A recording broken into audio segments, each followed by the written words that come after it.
بسم الله الرحمن الرحيم يا أيها الذين آمنوا لا تتخذوا عدوي وعدوكم أولياء تلقون إليهم بالمودة وقد كفروا بما جاءكم من الحق يخرجون الرسول وإياكم أن تؤمنوا بالله ربكم إن كنتم خرجتم جهادا في سبيلي وابتغاء مرضاتي تسرون إليهم بالمودة وأنا أعلم بما أخفيتم وما أعلنتم ومن يفعله منكم فقد ضل سواء السبيل. شروع کرتا ہوں اللہ کے نام سے جو بڑا مہربان نہایت رحم والا ہے. یہ سورت الممتحنہ ہے. اس کے اندر 13 آیتیں ہیں اور 2 رکوع ہے. یہ سورہ بڑا ہے لیکن آیتیں بڑی بڑی ہیں، اس لیے صرف 13 آیتیں ہیں اس سورت کے اندر. اس سورت کا نام اللہ تعالیٰ نے ممتحنہ رکھا.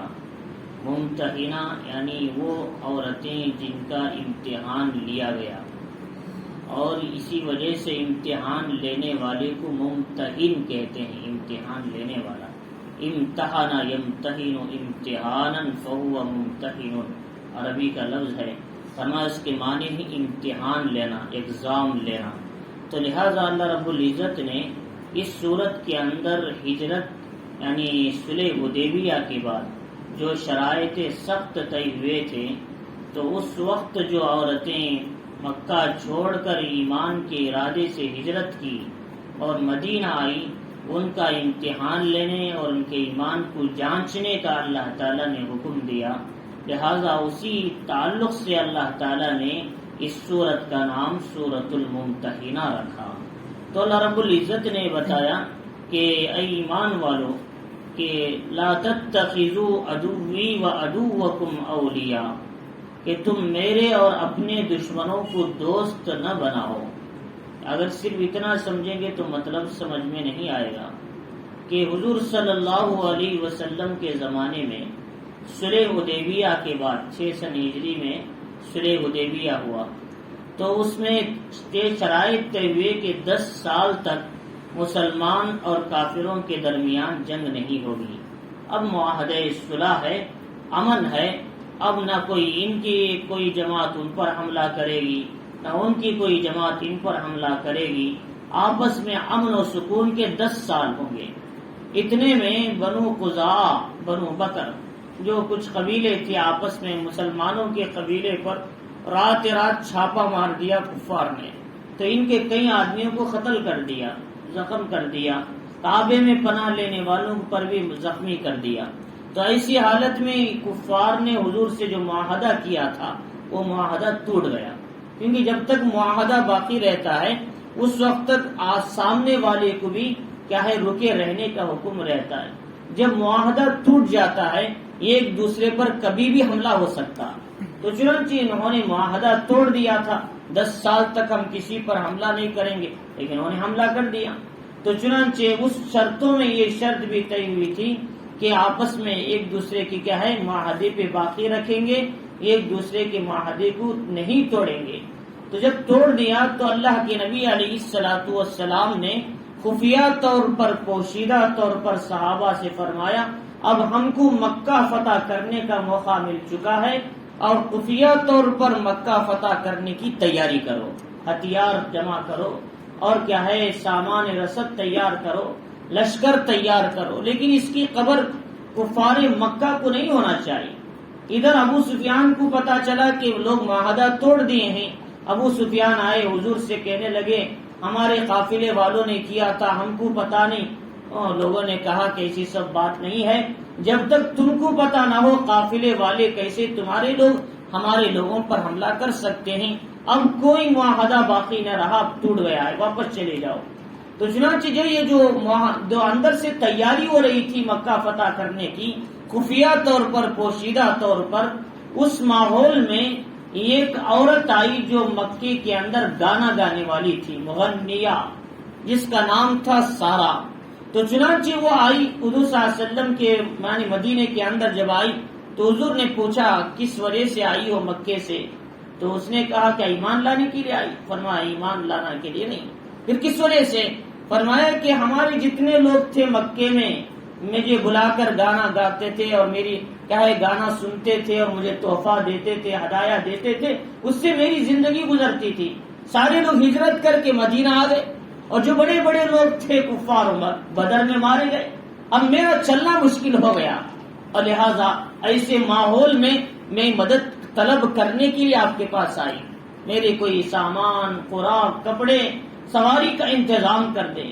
چنانچہ رسول اللہ صلی اللہ علیہ وسلم نے پوچھا کہ وہ نوجوان کہاں گئے جو تجھے بلا بلا کر تجھ سے گانا سنتے تھے، پیسے دیتے تھے وغیرہ؟ اس زمانے میں ایسے ہوتا تھا، آج کی طرح گانے نہیں تھے، وہ عورتیں ہوتی تھی آ کر مجلسوں میں گاتی تھی، بے حیائی کا مظاہرہ کرتی تو لوگ اسے پیسے دیتے تھے۔ آج بھی ہوتا ہے، آج ایک دوسرے طریقے سے ہوتا، پہلے الگ طریقے سے ہوتا، آج الگ طریقے سے۔ آج اس طریقے سے ہوتا ہے کہ آج بھی دبئی ایسے بڑے دور کے علاقوں میں آج بھی عورتیں ناچتی ہیں، جو ان کو پیسے دیتا ہے وہ رات اس کے ساتھ گزارتی ہے۔ اب حساب لگاؤ، اسلامی ممالک کا حال ایسا ہے تو امت مسلمہ کتنی گری ہوئی ہے۔ تو چنانچہ اس لیے فرمایا کہ وہ اس وقت کا زمانے کا حال تھا، اس زمانے کا۔ تو کہنے لگی کہ بدر کے بعد کوئی بھی ایسی تقریب نہیں رکھ رہا ہے، سب چھوڑ دیا، کیونکہ بدر میں جو تھے وہ تمہارے گئے بڑے بڑے، وہی تو تھے جو سردار تھے، سرغنے تھے، لیکن اس کے بعد مجلسیں بند ہو گئی اور پروگرامز بند ہو گئے، لہٰذا اب مجھے چلنا مشکل۔ تو حضور نے فرمایا بنو عبد المطلب سے اس کی مدد کرو، اسے گاؤں پہنچنے کا راستہ اور اس کے لیے سفر کی تیاری کچھ کرا دو اور اس کے لیے کپڑے پیسے کا انتظام کر دو۔ مدد طلب کرتے ہوئے آئی، کوئی بھی ہو، اگرچہ کہ کافرہ ہے، اگرچہ کہ مغنیہ ہے، اگرچہ کہ نافرمان عورت ہے، لیکن مدد تو کرنا چاہیے۔ تو چنانچہ جب یہ مسئلہ چل رہا تھا، یہ ایک صحابی تھے حاتب ابن ابی بلتع رضی اللہ تعالیٰ، بخاری میں ان کی روایت ہے، ان کے بارے میں واقعہ ہے، اس سورت کا شان نزول بول رہا ہوں میں۔ تو حضرت حاتب ابن ابی بلتع رضی اللہ تعالیٰ یہ یمن کے باشندے تھے، یہ مکہ آ کر وہیں رہے، اسلام قبول کیا۔ جب ہجرت کر کے یہ مدینہ آ گئے تو ان کا خاندان مکے میں رہتا تھا، کچھ بیوی بچے وغیرہ، چھوٹا سا بیوی بچے تھے، بس کوئی ان کا آدمی نہیں تھا۔ تو چنانچہ ان کو ہمیشہ اپنے بیوی بچوں کی فکر رہتی تھی کہ کفار مکہ جو ہجرت کر گئے ان کے بیوی بچوں پر ظلم کرتے تھے مکے میں جو تھے۔ تو ان کے دل میں خیال آیا شاید میں یہ جو جنگ کی تیاری ہو رہی ہے اس کی اطلاع میں مکے والوں کو دوں تو ایسی صورت میں وہ میرے بیوی بچوں کو نہیں ستائیں گے، ذرا ان کا لحاظ کریں گے۔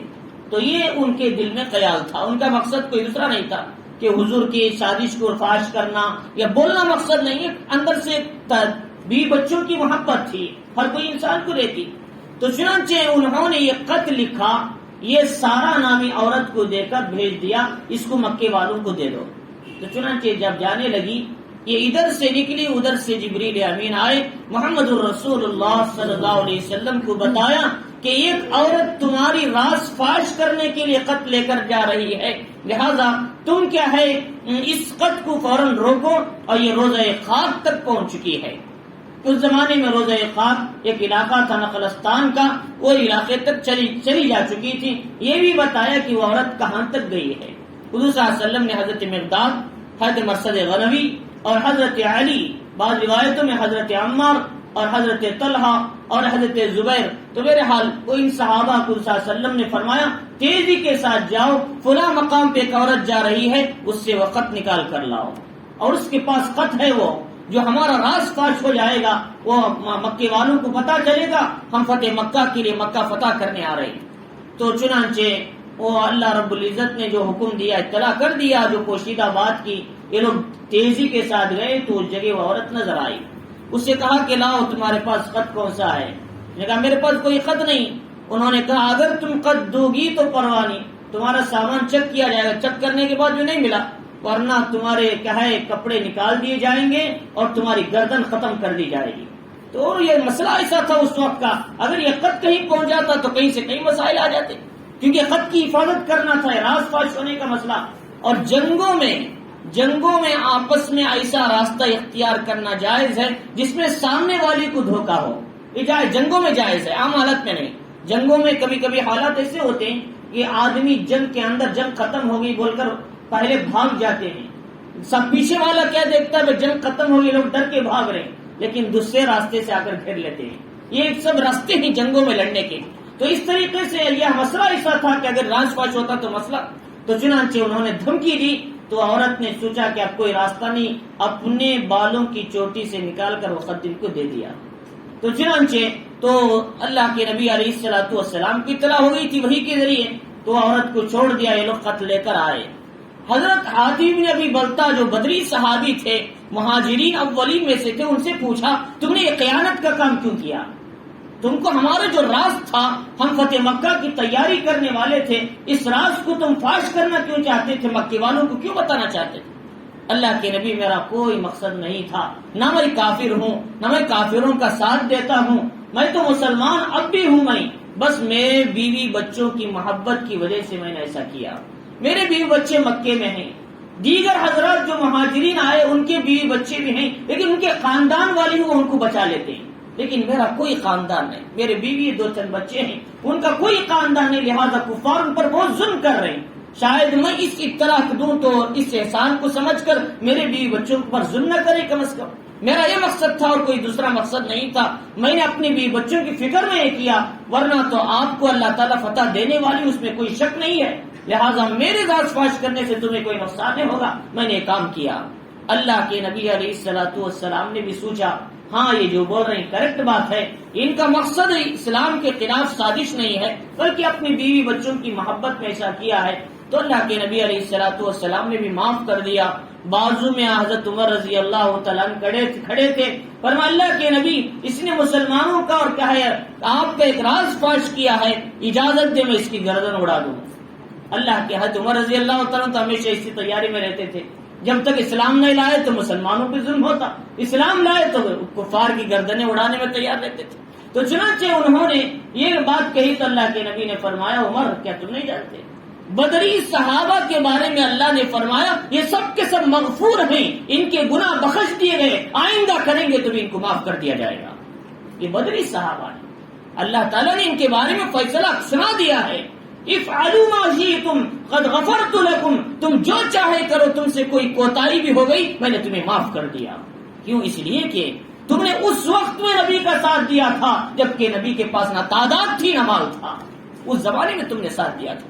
313 چھوٹا سا مجمع، اللہ کے دین کے قاتل تم کھڑے تھے، تمہارا ایمان کتنا مضبوط تھا، اس ایمان کی قدر میں تمہارے لیے کرتا ہوں، اللہ تعالیٰ نے فرمایا۔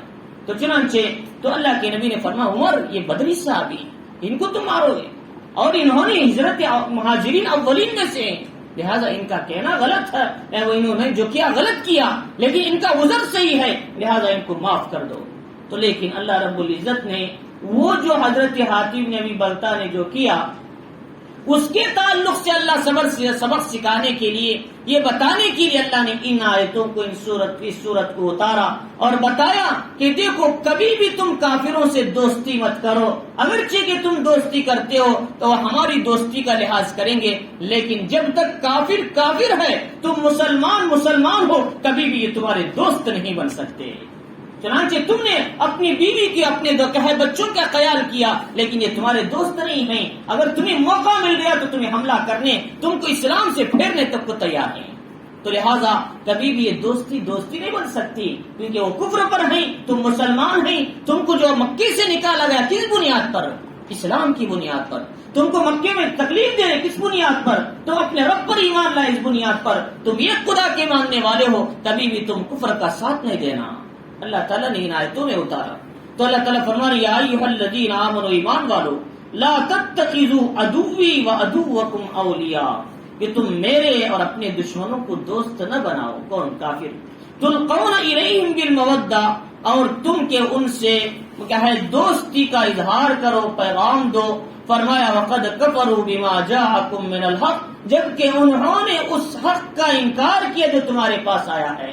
کیا ہے تمہارے پاس؟ اللہ کی کتاب آئی، محمد الرسول اللہ صلی اللہ علیہ وسلم معجزات لائے اور مضامین لائے، شریعت لائے، اس کا انہوں نے انکار کر دیا، اور انہوں نے یخرجون الرسول وایاکم، رسول علیہ السلام کو بھی نکالا مکے سے، تم کو بھی نکالا، کس بنیاد پر؟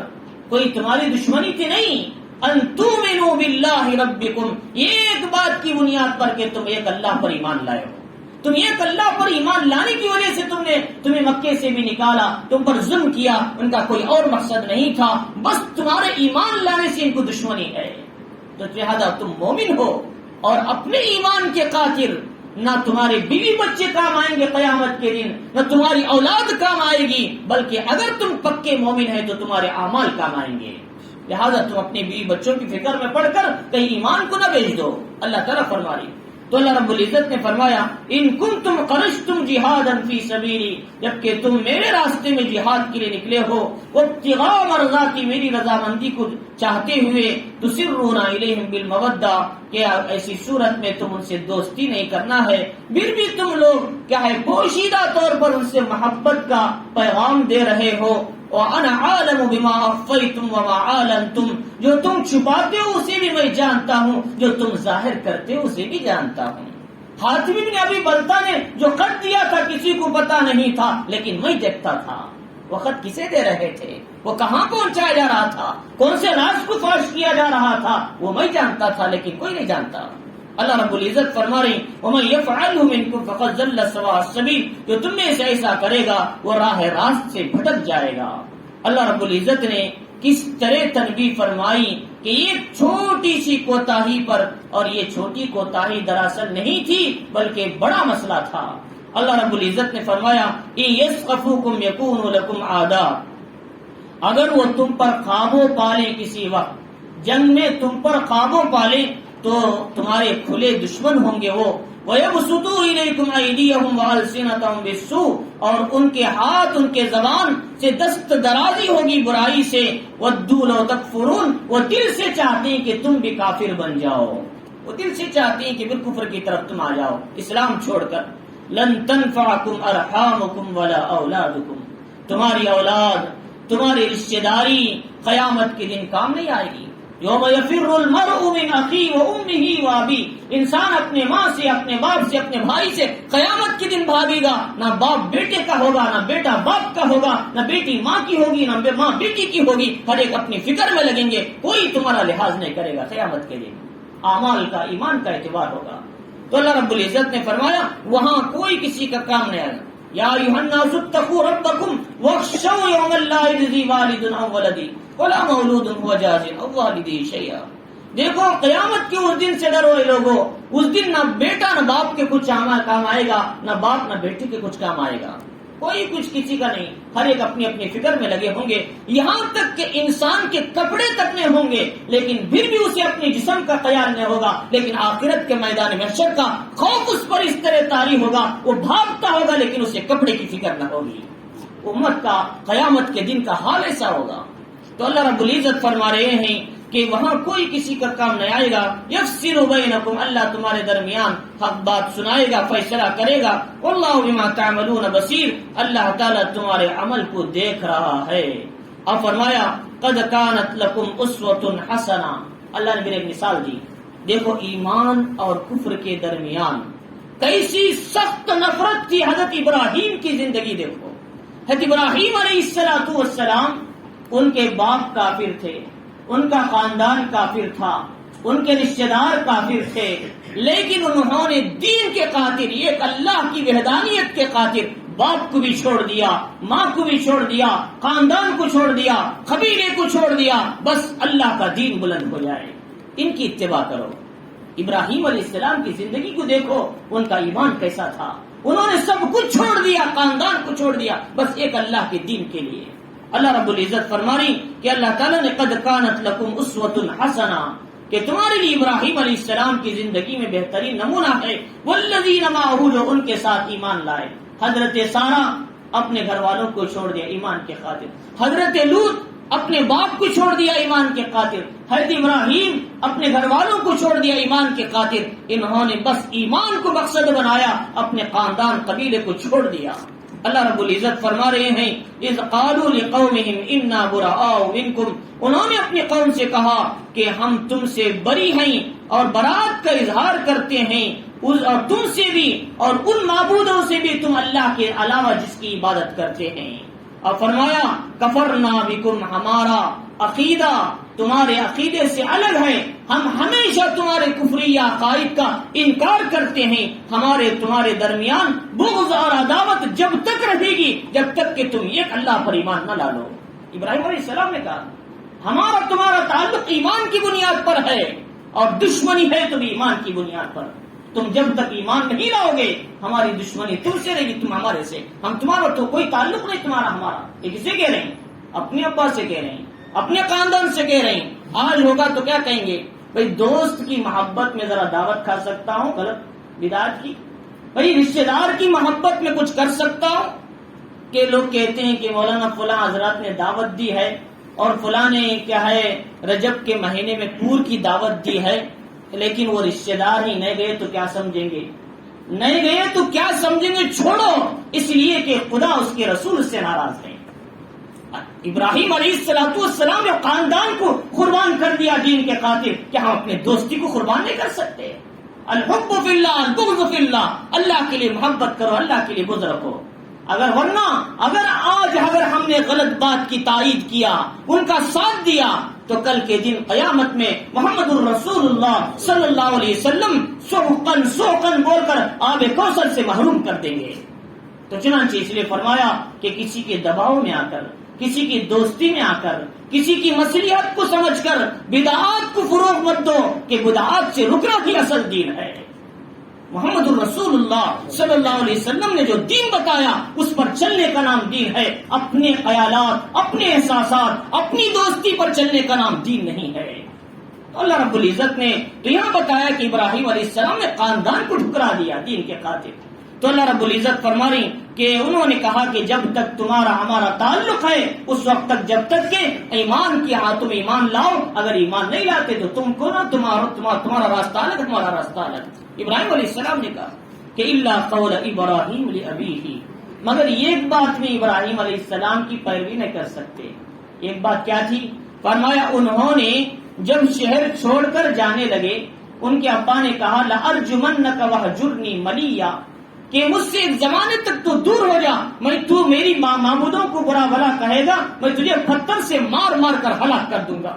جب یہ بات کہی تو ابراہیم علیہ السلام نے، قوم بھی بیزار ہے، خاندان بھی بیزار ہے، آپ کی دعوت سننے کے لیے تیار نہیں، تو آپ اپنے ابا سے کہا کہ اے ابا، تو آخر تم میرے ماں باپ ہو، لیکن میں تمہارے لیے دعائیں مغفرت کرتا رہوں گا، میں تمہارے لیے مغفرت کی دعا کرتا رہوں گا، لیکن اس سے میں نے رکتا. تو اللہ رب العزت نے بتایا کہ جب تک ابراہیم علیہ السلام نے یہ جو بات کہی، اس میں ایمان والوں کو اتباع کرنے کی اجازت نہیں ہے. کوئی بھی مومن اپنے مشرک بھائی ماں باپ کو دعائیں مغفرت کرنا جائز نہیں ہے. دعائیں ہدایت کر سکتے ہیں، دعائیں ہدایت جائز ہے، دعائیں مغفرت جائز نہیں. بہت لوگ سوال کرتے ہیں کہ ہمارے کیا ہے والد صاحب کفر کی حالت میں انتقال ہو گئے، یا باپ کہتے ہیں میرا بیٹا کفر کی حالت میں انتقال ہو گیا، کیا میں ان کے لیے دعائیں مغفرت کر سکتا ہوں؟ نہیں کر سکتے. قرآن مجید میں سورہ توبہ میں ہے ما کان للنبی والذین آمنوا ان یستغفروا للمشرکین ولو کانوا اولی قربا، کہ مشرکین کے لیے یعنی نبی کے لیے اور ایمان والوں کے لیے یہ جائز نہیں ہے، یہ مناسب نہیں ہے کہ وہ کافر مشرکین کے لیے دعائیں مغفرت کریں، جائز نہیں ان کے لیے. ہاں اب یہ سوال ہوتا ہے ابراہیم علیہ السلام کیوں کیا تھا؟ ابراہیم علیہ السلام تو کہا تھا میں آپ کے لیے مغفرت کی دعا کروں گا، حالانکہ کافر تھے ان کے باپ آزر. فرمایا یہ بھی انہوں نے اس وقت تک دعا کیا تھا جب تک کہ انہیں یقین تھا یہ ایمان لانے والے ہیں، لیکن جب ان کے بارے میں پتا چل گیا وہ کفر کی حالت میں مرنے والے ان کے حق میں ہدایت نہیں ہے، انہوں نے بھی دعا کرنا چھوڑ دیا، ابراہیم علیہ السلام نے بھی. تو لہذا قیامت کے دن ابراہیم علیہ السلام کے والد آئیں گے، وہ کیا ہے اللہ تعالیٰ سے کہیں گے اے اللہ یہ میرے باپ ہیں، ذرا رشتہ داری کا تو لحاظ کیجیے، اے اللہ میرے باپ کی اس حالت کو درست فرمائیے، انہیں بچا لیجیے. فرماتے ہیں کہ ابراہیم تمہارا ان کا تعلق ایمان کی بنیاد پر ہے، ایمان کی بنیاد پر ہے. تمہارے باپ ہو تو ہو سکتے ہیں لیکن تمہارے سے یہ تعلق نہیں ہو سکتا، ان کا یہ ان کو نجات نہیں مل سکتی. جب انہوں نے پیر کی طرف دیکھا تو وہ کیا ہے دوسری شکل اختیار کر جا چکے تھے، ان کو جہنم میں پھینک دیا گیا. تو لہذا اس لیے فرمایا کہ آدمی چاہیے کہ ایمان پر برقرار رہنا، اعمال پر برقرار رہنا یہی اصل چیز ہے. تو اللہ رب العزت نے پھر انہوں نے کہا کہ وما املک لک من اللہ من شیء، میں آپ کے لیے اللہ کے سامنے کوئی اختیار نہیں رکھتا، میں اتنا کر سکتا ہوں آپ کے لیے دعائیں مغفرت تو کر سکتا ہوں. اتنا کہا ابراہیم علیہ السلام نے، پھر یہ کہا میں تمہارے لیے کوئی اختیار نہیں رکھ سکتا. کہیں اس اختیار میں نہ رہنا کہ میں ابراہیم کا دامن پکڑ کے جنت میں چلا جاؤں. ابراہیم علیہ السلام کا دامن پکڑے جب بھی جنت میں نہیں جاتے, کسی حضرت نوح کا دامن پکڑے جب بھی جنت میں نہیں جاتے. جنت میں جانے کے لیے ایمان پکا ہونا ہے, اعمال صحیح ہونا ہے. لہذا ورنہ حضرت نوح کی بیوی ہلاک ہو گئی, ورنہ حضرت لوط کی بیوی ہلاک ہو گئی. ان کو نجات ملنا چاہیے تھا اگر ملنا ہے. حضرت نوح جلیل القدر پیغمبروں میں سے, اولو العزم پیغمبروں میں سے تھے, ان کی بیوی کو نجات نہیں ملی. حضرت لوط کیسے عظیم پیغمبر تھے لیکن ان کی بیوی کو نجات نہیں ملی. اگر ملتی تو پہلے ان کو ملتی, وہ دامن پکڑ کے کامیاب ہو جاتے, لیکن نہیں ملی نا کبھی. تو اللہ تعالی ابراہیم علیہ السلام جیسے ولولے توحید رکھنے والے پیغمبر یہ کہتے ہیں کہ میرا قیامت کے دن تمہارے حق میں کوئی فیصلہ نہیں چلتا, میری کوئی کار نہیں چلتی اللہ کے سامنے تمہارے بارے میں سفارش کر سکوں. تو ہما اور شما یہ کہیں کہ لو بھائی جنت کی سرٹیفکیٹ لے کے اعمال سے خالی ہو جاؤ. لوگ یہ کہتے ہیں, وہ فلاں جگہ لوگ کہنے لگے کہ فلاں جگہ حضرت پیر صاحب ہیں کہتے ہیں کہ جنت کی سرٹیفکیٹ دیتی 300 روپے میں, اگر ان سے لے لیں گے تو قیامت کے دن ان کا دامن پکڑ کے جنت میں چلا جائیں گے. یہ کیسی سرٹیفکیٹ ہے دنیا میں 300 روپے میں اتنی آسانی مل رہی جنت کی. نہ صبح کی نماز نہ جاگنے کی ضرورت ہے, نہ صبح کی نماز چھوڑنے کی ضرورت ہے. فرمایا یہ جہنم کی سرٹیفکیٹ ہے, یہ جنت کی نہیں, یہ جہنم میں لے جانے کی سرٹیفکیٹ ہے. تو چنانچہ اس لیے فرمایا ایسے پیروں کے دھوکہ میں مت آؤ, حق بات امت کے اوپر چلاؤ, حق بات پہ قائم رہو, حق بات بولو, حق کی دعوت دو. وتواصوا بالحق کہتا ہے قرآن, حق کی دعوت دینے کو کہتا ہے, مصلحت کو جان جان کر کیا ہے اپنے آپ کو بدعات میں لگانے کی دعوت نہیں دیتا. تو چنانچہ اس لیے فرمایا کہ حق بات کی دعوت دو. سامنے والے کو ذرا پہلے کڑوا لگے گا لیکن بعد میں مان لے گا. تھوڑی دیر کے لیے اللہ کو راضی کر لیں گے, مخلوق راضی ہوگی. اللہ کہتے ہیں ایک وقت آئے گا بندے تو میرے خاطر تو لوگوں سے ناراض ہوا, لیکن ایک وقت آئے گا یہ سارے لوگ جو تجھ سے ناراض ہیں وہ بھی راضی ہو جائیں گے. اس لیے کہ تو نے مجھے راضی کیا, اس لیے کہ تو نے مجھے راضی کیا, یہ ناراض لوگ بھی مجھ سے راضی ہو جائیں گے کل قیامت کے دن, اور دنیا میں تیرے ساتھ راضی ہو جائیں گے. تو لہٰذا جہاں بھی ابتدا میں مخالفتیں آئی لیکن بعد میں وہاں محبتیں پیدا ہوئی حق بات کے بولنے کی بنیاد پر. جہاں جنہوں نے حق کو روک کر بدعات کا ایجاد کیا وہاں امت میں سوائے گمراہی کے, سوائے نفرتوں کی کچھ پیدا نہیں ہوا. تو چنانچہ میں نے اپنی آنکھوں سے دیکھا ہے ایسے حالات ہو. تو لہٰذا اس لیے فرمایا کہ حق بات بولو, حق سمجھاؤ, حق پہ چلو, حق کی دعوت دو. اور فرمایا اللہ رب العزت نے کہ ربنا علیک توکلنا و الیک انبنا و الیک المصیر.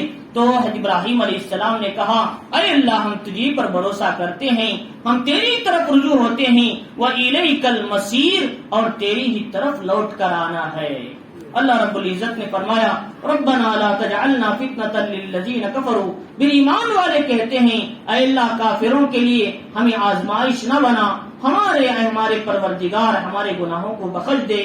کہیں کہے اپنے ہماری اس کو تاجیوں کی بنیاد پر ہم کو ان کفار سے نہ پٹا اور ان سے ہم پر ظلم کا راستہ نہ کھول, ورنہ پھر یہ لوگ ہم کو تانا دیں گے اگر تم دین کے راستے پر ہوتے تو تم پر ظلم کیوں ہوتا. لہذا کہیں آپ اپنی پکڑ میں ہم کو کہاں آزمائشوں کا ذریعہ نہ بنائیے. اور فرمایا انک انت العزیز الحکیم, بے شک آپ غالب ہیں اور حکمت والے ہیں.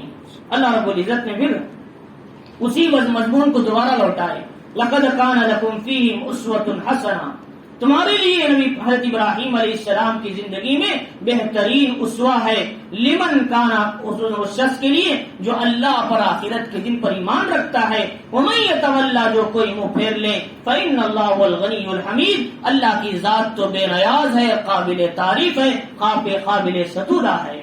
تو اللہ رب العزت نے تو یہاں ایک اہم بات کی طرف اشارہ کیا. کہیں ماں باپ کی محبت میں, دوستوں کی محبت میں, رشتہ داروں کی محبت میں اللہ کی حکم کے ساتھ کھیل تماشا نہ کرو, ایمان کے ساتھ کھیل تماشا مت کرو. اللہ کے لیے, ایمان کو بچانے کے لیے اپنے رشتے ناتوں کو اگر قربان کرنا پڑے قربان کرو, لیکن اللہ کے دین پر مضبوطی سے قائم رہو. اس کے لیے مثال دی لیکن ابراہیم علیہ السلام نے اپنے دین اور ایمان کے لیے اپنی ساری زندگی, اپنے سارے رشتہ داروں کو قربان کر دیا. اللہ رب العزت نے آگے بتایا اصل اللہ ان یجعل بینکم وبین الذین عادیتم منهم مودہ, امید ہے کہ اللہ تعالیٰ تمہارے اور ان کے درمیان جن میں کیا ہے تمہاری جو دشمنی ہے جن سے, اللہ تعالیٰ محبت اور دوستی پیدا فرما دے.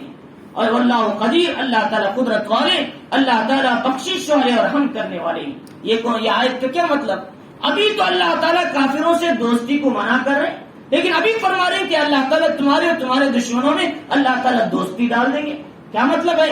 فرمایا کہ فتح مکہ آنے کے وقت میں جو دشمن تمہارے رشتے دار یعنی تمہارے خاندان والے ضرور ہیں کفار مکہ، لیکن تمہارے دشمن ہیں اسلام نہ لانے کی وجہ سے، جس دن فتح مکہ ہوگا اس دن یہ لوگ اسلام قبول کریں گے، یہی دشمن تمہارے دوست بن جائیں گے، یہی دشمن تمہارے دوست بنیں گے. اللہ ان کو بھی اسلام کی توفیق دے گا جب تم ان سے دوستی رکھ سکتے ہیں.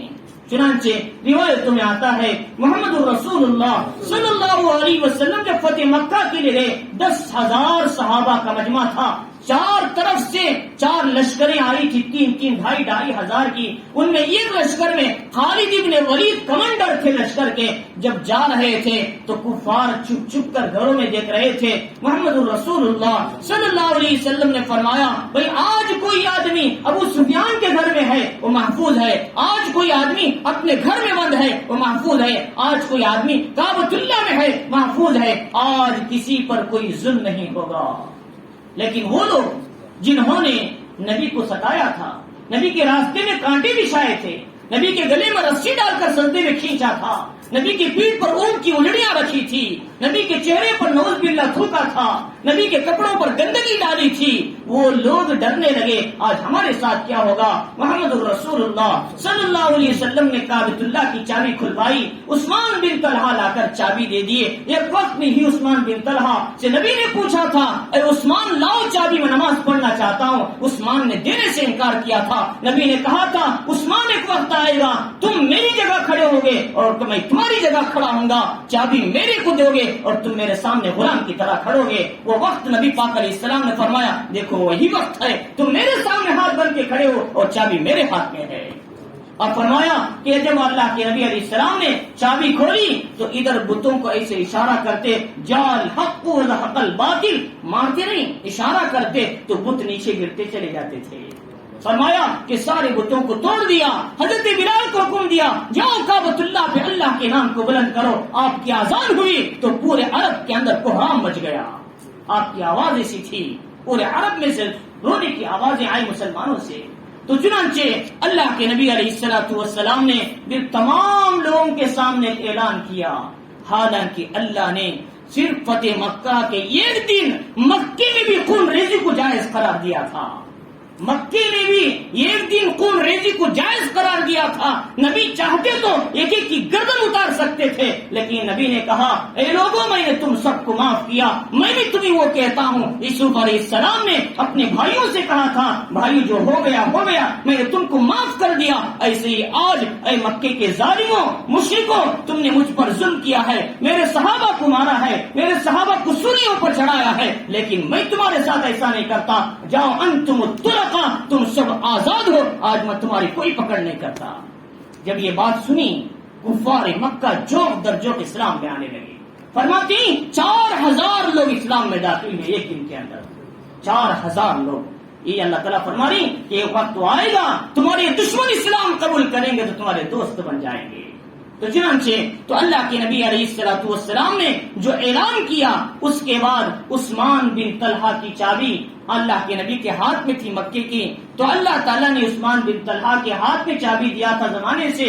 تو اللہ کے نبی علیہ الصلوۃ والسلام سے عباس نے کہا، حضرت حمزہ نے، دوسرے جو صحابہ تھے بڑے بڑے، انہوں نے سوچا شاید چابی مکے کی نبی مجھے دیں گے، شاید دوسرے لوگوں کو دیں گے، شاید میں اسے حاصل کروں گا. اللہ تعالیٰ نے آیت اتاری ان اللہ یامرکم ان تؤدوا الامانات الی اہلھا، اللہ تمہیں حکم دیتا ہے امانتوں کو ان کے امانتوں والوں تک پہنچاؤ. اللہ کے نبی علیہ السلام نے عثمان بن طلحہ کو بلایا. عثمان بن طلحہ تم نے میرے ساتھ ظلم کیا تھا لیکن میں آج تمہارے ساتھ ظلم نہیں کرتا. لو چابی تمہاری ہے تم کو ہی دیتا ہوں، لیکن 2 باتیں ذہن میں رکھنا، یہ مسجد ہمیشہ کعبۃ اللہ کے دروازے ہمیشہ نماز پڑھنے والے کے لیے کھلے رہے، کبھی بند نہیں ہونا.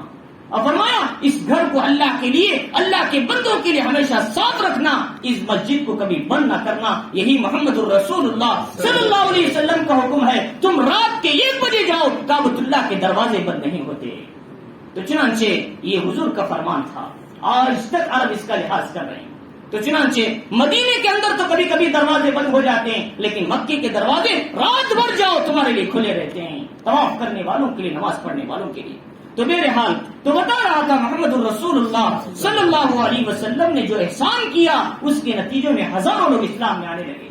تو اللہ تعالیٰ فرمانی ہاں تمہارے ان کے درمیان جو دشمن ہیں ایک دن تم دوستی سے بدل جاؤ گے۔ اللہ قدرت والا ہے، کیونکہ اللہ کے ہاتھ میں ہے اسلام پہ لانا، دین پہ لانا۔ تم اسے ناممکن سمجھتے ہو لیکن ہم اسے ممکن سمجھتے ہیں۔ اللہ تعالیٰ فرمانی واللہ غفور الرحیم، اللہ تعالیٰ بخشنے والا بڑا مہربان ہے۔ لا ينهاكم الله عن الذين لم يقاتلوكم في الدين، اللہ تعالیٰ فرمانی کہ جو لوگ تم سے کیا ہے حضرت سمیہ حضرت اسماء رضی اللہ تعالیٰ عنہ کی ایک بیوی تھی کہ قتیلہ بنت عبد العزیٰ، اسلام لانے سے پہلے حضرت ابو بکر نے ان سے نکاح کیا تھا۔ ان سے حضرت اسماء حضرت عائشہ کی بہن پیدا ہوئی تھی، کفر کی حالت میں ابتدائی زمانہ تھا۔ تو بعد میں جب حکم آیا کہ مسلمان اور کافر کے درمیان کفر رہنے کی وجہ سے نکاح باقی نہیں رہتا، تو حضرت ابو بکر نے اسے طلاق دے دیا، تو چنانچہ چھوڑ دیا کفر ہونے کی وجہ سے۔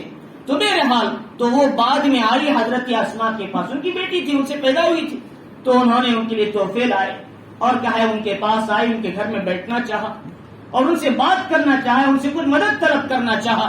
تو حضرت اسماء نے اپنی ماں کو چوکھٹ کے باہر کھڑا کیا، فرمایا تم کافر ہو یا مسلمان ہیں؟ جو کتنی سختی تھی ان کے اندر اسلام کے خاطر۔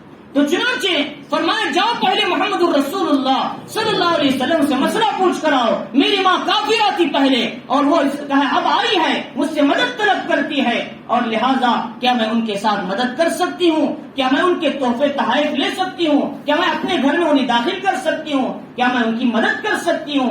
تو اللہ کے نبی علیہ الصلوۃ والسلام نے فرمایا حضرت عائشہ کے ذریعے سے جاؤ، اجازت ہے کہ وہ اگرچہ کافرہ ہے لیکن تمہاری ماں ہے، ان کا احترام کرو، لہٰذا ان کے ساتھ اچھا سلوک کرو۔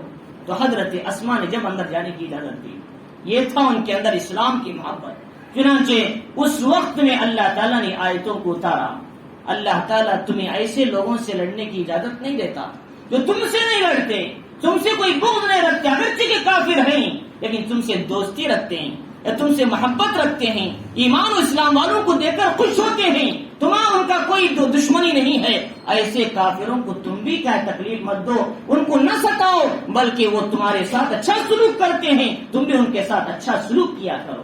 اللہ تعالیٰ فرمائے لا ينهاكم الله عن الذين لم يقاتلوكم في الدين، اللہ تعالیٰ ان لوگوں کو جو تم سے نہیں لڑتے دین میں، ولم يخرجوكم من دياركم، اور تمہیں ایمان کی بنیاد پر اپنے وطنوں سے نہیں نکالتے، ان تبروهم، تم بھی ان کے ساتھ حسن سلوک کرو، وتقسطوا اليهم، تم بھی ان کے ساتھ انصاف کا معاملہ کرو، ان اللہ يحب المقسطین، اللہ تعالیٰ انصاف کرنے والوں کو پسند کرتا ہے۔ اللہ تعالیٰ کیا فرما رہے ہیں؟ جو مشرکین، جو کافر تم سے نفرت نہیں کرتے، تمہاری مسجدوں سے محبت کرتے ہیں، تمہارے اعمال سے محبت کرتے ہیں، ہاں اسلام نہیں لاتے، اسلام سے محبت ہے، تم بھی ان کے ساتھ کہیں زیادتی کا معاملہ نہیں کرنا، تم ان کے ساتھ اچھا سلوک ہی کرنا۔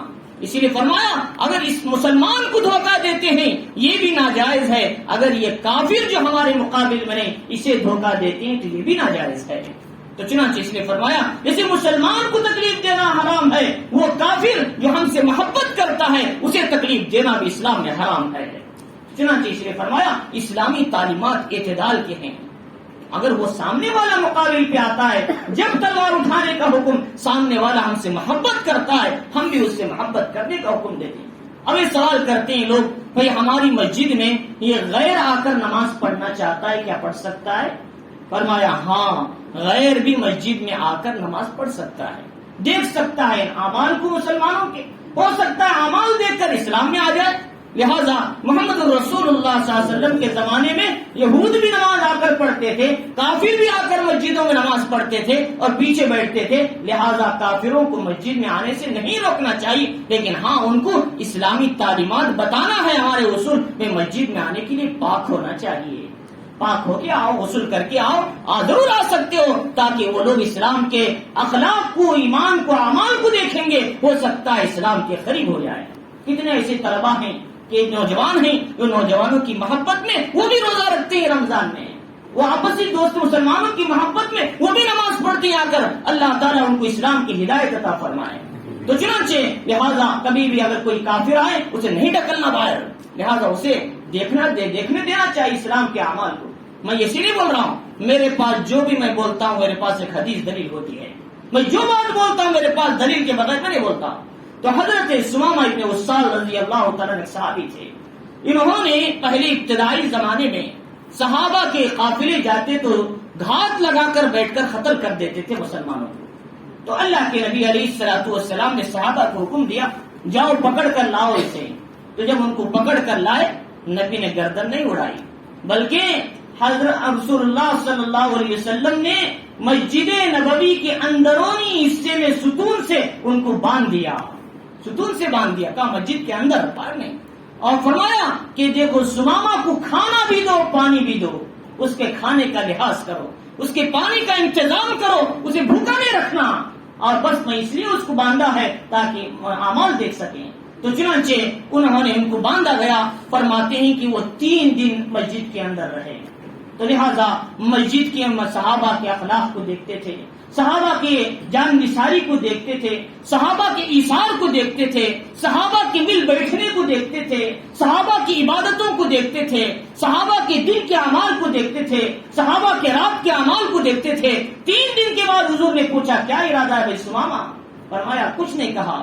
چنانچہ حضور نے فرمایا چھوڑ دو ان کو چھوڑ دو، اب ہمارا اسلام زبردستی کا اسلام نہیں، لا اکراہ فی الدین، دین میں زبردستی نہیں کرتا، تلوار اور تیر سے نہیں پھیلا ہے۔ اب جو لوگ کہتے ہیں اسلام جہاد سے پھیلا ہے، وہ اس حدیث کو پڑھیں، اسلام جہاد سے پھیلا ہے۔ تو چنانچہ فرمایا کہ اللہ کے نبی علیہ الصلوۃ والسلام نے ان کو چھوڑ دیا۔ بازو قریب میں کنواں تھا، غسل کر کے آئے، فرمایا اللہ کے نبی میں اس لیے جا رہا تھا غسل کر کے آ کے بھی اسلام قبول کر لوں۔ چنانچہ فوراً اشہد اللہ الہ الا اللہ واشہد ان محمدا عبدہ ورسولہ پڑھ کر اسلام کے دائرے میں داخل ہو گئے۔ اللہ کے نبی نے، وہ کافر تھے، ان کو مسجد میں باندھا تھا، اسی لیے علماء اکرام نے اس حدیث سے استدلال کیا کافر کو مسجد میں آنا جائز اور بیٹھنا جائز ہے۔ تو لہذا ہماری جو بات بھی ہوتی ہے ہم دلائل کی بنیاد پر بولتے ہیں، ادھر ادھر کی باتیں نہیں بولتے۔ تو چنانچہ اس نے فرمایا کہ کافر کو بھی مسجد میں آنا جائز اور اسے بھی اخلاق دکھانا چاہیے، اس سے نفرت نہیں کرنا چاہیے۔ تو اللہ رب العزت نے ان آیتوں کے اندر چاہے چند اہم باتیں بتائی کہ لہٰذا آج ذرا جلدی تفسیر ختم کرتا ہوں، تقاضا بھی ہے، تو اس لیے کہ کچھ الیکشن وغیرہ کی وجہ سے بند بھی ہیں دکان وغیرہ، تو لہٰذا میں جلدی ختم کر، ورنہ یہ پورا صورت مضمون مجھے بتانا تھا، لہٰذا تقاضے کی وجہ سے میں جلدی ختم کر دیتا ہوں۔ تو فرمایا کہ ان میں پہلی بات یہ ہے کہ اللہ رب العزت نے بتایا کہ ایمان کی بنیاد پر سارے فیصلے ہوتے ہیں، لہذا ایمان کی خاطر اپنے اولاد، اپنے رشتہ دار، خاندانوں کی محبت میں کہیں اللہ کو ناراض نہ کرو، رسول اللہ صلی اللہ علیہ وسلم کو ناراض نہ کرو۔ تمہارے لیے ایک مثال ابراہیم علیہ السلام کی زندگی ہے، انہوں نے دین کے خاطر اپنے باپ، اپنے خاندان، اپنے مال، اپنے گھر، اپنے وطن تک کو چھوڑ دیا، لہذا تم بھی ان کی زندگی کو دیکھ کر عبرت حاصل کرو۔ جو وہ خاندان چھوڑ سکتے ہیں تو کیا ہم اپنی زندگی میں کیا ہے اپنے دوستوں احباب کی رعایت کر کے اللہ کے حکم کو توڑ دیں گے؟ لہذا اس کے بعد دوسری بات یہ بتائی کہ اللہ رب العزت نے کہ اس میں بتایا کہ آدمی کو چاہیے کہ اللہ کے نبی علیہ الصلوۃ والسلام کی اس سنتوں پر زندگی گزارے، اور فرمایا اس کے ساتھ ساتھ یہ بات بھی بتائی کہ آدمی کو چاہیے اگر کوئی غیر تمہارے ساتھ مقابل میں نہیں ہے تم ان کے ساتھ محبت کرو، دوستی کر سکتے ہیں، اور تم ان کو کہے نفرت کی نگاہ سے نہ دیکھو کیونکہ وہ تم سے محبت کرتے ہیں، ہاں تم ان سے صرف نفرت کریں گے جو تمہارے اسلام کے خلاف ہیں، ورنہ جو اسلام سے محبت کرتے ہیں تم ان کے ساتھ ویسا ہی رویہ اختیار کرو۔ اللہ رب العزت ہم سب کو ایمان پر ثابت قدم رہنے اور اسلام کی اطاعت پر قائم رہنے اور ایمان کے خاطر اپنے سب کچھ قربان کرنے کے لیے اگر حالات آئیں تیار رہنے، اور کیا ہے اللہ کے نبی علیہ الصلوۃ والسلام نے جو تعلیمات ہم کو دیے ہیں اس پر زندگی گزارنے کی، اور جو غیر مسلم اسلام کی محبت رکھتے ہیں ان کے ساتھ اچھا سلوک کرنے کی۔ اللہ تعالی ہم سب کو توفیق عطا فرمائے۔